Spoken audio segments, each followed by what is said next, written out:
निळकांतांनी ते सगळं सुरू केलं आणि आज त्याची मुहूर्तमेढ माझ्या हस्ते रोवल्या जाते आहे. नर्सेसना नियुक्ती देऊन उपयोग नाही, तर त्यांना चांगलं प्रशिक्षण पण मिळालं पाहिजे. आमच्या तुमच्याकडनं अपेक्षा काय आहेत हे कळलं पाहिजे तुम्हाला. अशी आपल्या विभागाचे माननीय मंत्री डॉक्टर अशोक विखे, तसेच आपल्या विभागाचे सचिव माननीय विजय वाघमारे सर आणि आम्ही जेव्हा चर्चा केली एखाद्या शाळेमध्ये आणि मग ती जवळपासच्या 1-2 शाळा कव्हर करेल का वगैरे, पण त्याला वेळ लागू शकतो. पण हे तुम्ही मात्र ह्याची तयारी तुम्हाला करून ठेवावी लागेल.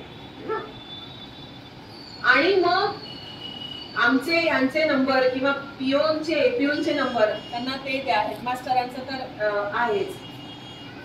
दुसरं महत्वाचं म्हणजे थोडेफार स्वच्छता आणि हायजीन, म्हणजे पर्सनल हायजीन तर आहेच, पण परिसर स्वच्छतेबद्दल सुद्धा हळूहळू विद्यार्थ्यांशी बोलत राहिलं पाहिजे. कारण काय, हँड वॉशिंग साध्या गोष्टी आहेत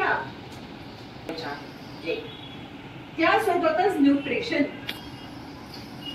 आपल्या आश्रम शाळेमध्ये आपण आहार देतो, विद्यार्थ्यांना जेवण देतो, पण विद्यार्थी ते नीट जेवतात की नाही, सगळ्या भाज्या खातात की नाही, कारण जोपर्यंत सगळ्या भाज्या खाणार नाही तोपर्यंत विटॅमिन्स मिळणार नाही. मग कमी वजनाचे असतात मुलं मुली ना, मग वारंवार आजारी पडतात का, कारण की आहार योग्य सगळ्यांनी सांगायलाच नको. माझ्याविषयी अशी तुम्हाला माहिती आहे तुमच्या कशी आहे. तुमच्या वेळी नर्सेस नव्हत्या, बघा आता तुम्ही आहात तिकडे, यांची मोठी ताई म्हणून तुम्ही आता तिथे आहात.